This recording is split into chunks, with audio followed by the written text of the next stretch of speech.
সংগঠনকে শক্তিশালী করার লক্ষ্যে ভারতীয় মজদুর সংঘ শনিবার সন্ধ্যায় পশ্চিমবঙ্গ রাজ্য বিদ্যুৎ বিতরণ সংস্থা লিমিটেডের ইসলামপুর বিদ্যুৎ কার্যালয়ে একটি সভার আয়োজন করে। এই সভায় বিদ্যুৎ বিভাগের অধিভুক্ত একটি ঠিকাদার সংস্থার অধীনে কর্মরত কর্মচারী, বিভাগের গ্রুপ ডি কর্মচারী এবং হকার্স ইউনিয়নের সদস্যরা অংশগ্রহণ করেন। ইউনিয়নের পক্ষ থেকে একটি মিছিলও বের করা হয়। বিজেপির জেলা সহ সভাপতি সুরজিৎ সেন এ বিষয়ে কি বলছেন শুনে নেব। Bureau report, big news Bangla. আমরা ভারতীয় মজদুর সংঘের উত্তর দিনাজপুর জেলা কমিটি আমরা কিছুদিন আগে আমরা জেলা যে আমাদের কমিটির মিটিং হয় সেখানে সিদ্ধান্ত গ্রহণ করি যে আমাদের যে উত্তর দিনাজপুর যে দুটো সাব ডিভিশন, একটা রায়গঞ্জ সাব ডিভিশন, একটা আমাদের ভাষায় ঈশ্বরপুর সাব ডিভিশন, এই সাব ডিভিশনের যে আমাদের কয়েকটি ব্লক আছে সেই ব্লকের একদম শুরুতে গোয়ালপুকুর 2 ব্লকের অন্তর্গত অস্ত্রাগড় বা কানকি থেকে আমরা শ্রমিক সম্পর্ক যাত্রা শুরু করব। আর শেষ হবে আমাদের চোপড়া ব্লকের মানে একদম বাংলাদেশের বর্ডার আর ভারতের বর্ডারের চা বাগানকে কেন্দ্র করে। তো সেটা নিয়ে আজকে আমরা সকাল থেকে সেই অস্ত্রাগড় থেকে শুরু করি। পরবর্তীতে আমরা কানকিধাম মন্দিরে যাই। সেখানে কানকিধাম মন্দিরে সেখানকার যে ইষ্টদেবতা তার আশীর্বাদ নিয়ে আমরা সাংগঠনিকভাবে আমাদের ওখানে কার্যক্রম শুরু করি। সেখানে 50 জনের শতাধিক মানে অর্ধশতাধিক কার্যকর্তা রয়েছিলেন, সেটা সংগ্রহ কার্যকর্তা ছিলেন এবং আমাদের বিচারধারা পরিবারের লোক ছিলেন। তাদেরকে নিয়ে আমরা প্রথম কার্যক্রম শুরু করি। পরবর্তীতে আমাদের ইসলামপুর ব্লকের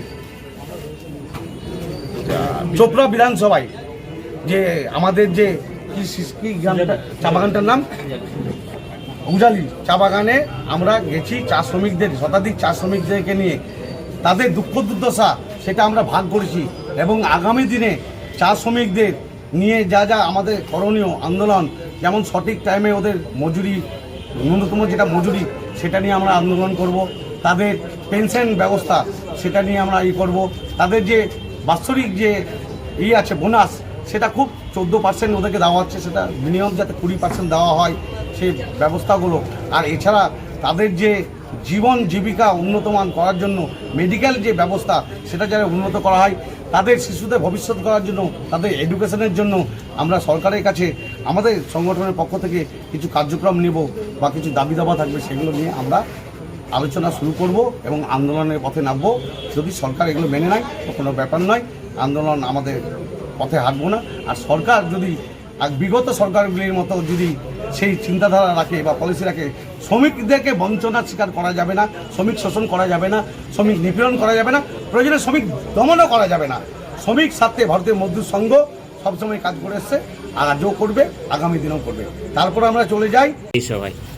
আজকের সভায় যেরকম আমাদের ইলেকট্রিক কাজের সাথে যারা যুক্ত, বিশেষ করে যারা ঠিকাদার সংস্থার কর্মী, তারা যেরকম আমাদের এসটি এলটি যারা স্টাফ আছে তারা, এবং দর্জি যারা দর্জির কাজ করে তারা, এবং হকার ইউনিয়নের যারা আছে তাদেরকে নিয়ে একটা আজকে শুধুমাত্র একটা মিট করা হলো। আগামী দিনে প্রতিটা ফর্মে আলাদা আলাদা ভারতীয় মজদুর সংঘের পতাকা তলে প্রত্যেককে একটা ছাতায় নিয়ে এসে একটা মজবুত একটা শ্রমিক ইউনিয়ন গঠন করার একটা প্রক্রিয়া আজকের থেকে শুরু হয়। বিএমএসের কারা কারা উপস্থিত ছিলেন আজকে? বিএমএসের যেরকম আমাদের 3 জেলার যে অবজারভার ছিলেন, আমাদের জেলা সম্পাদক ছিলেন, বিএমএসের জেলা সভাপতি ছিলেন, ইসলামপুরের যারা ইলেকট্রিক ব্লক সভাপতি থেকে শুরু করে বিভিন্ন যারা দায়িত্বে আছে বিএমএস তারা উপস্থিত ছিলেন।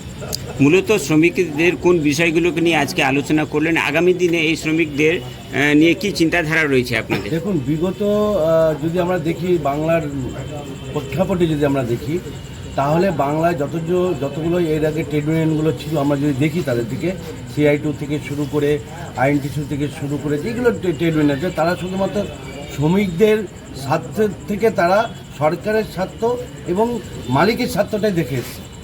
তো যার জন্য কি যে শ্রমিকরা সারা জীবন বঞ্চিত হয়েছিল এবং তারা স্লোগানে দিচ্ছে সমবেতন সমকাজ, কিন্তু সমবেতন কোনোদিনও লাগু করা হয়নি।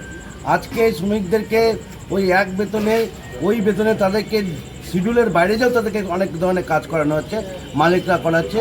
তো তাদের হয়ে যে কথা বলা, আজকে আপনারা জানেন না যে আমাদের এই ইলেকট্রিক সেক্টরে আমাদের যারা আউটসোর্সিংয়ে কাজ করে তারা যেভাবে বঞ্চিত হয়েছে, এবং আপনারা শুনে লজ্জা পাবেন, একদম ন্যূনতম বেতনে তাদেরকে প্রায় 12 থেকে 14 ঘন্টা তাদেরকে গরুর মতো তাদেরকে খাটানো হচ্ছে, কিন্তু তাদের জন্য বলার জন্য কেউ নেই। যারা এখানে ইউনিয়নের নাম করে এসছে শুধুমাত্র মাস গেলে তাদের থেকে চাঁদা নিয়েছে, কিন্তু তাদের জন্য একবারের জন্য তারা কোনো কথা বলেনি।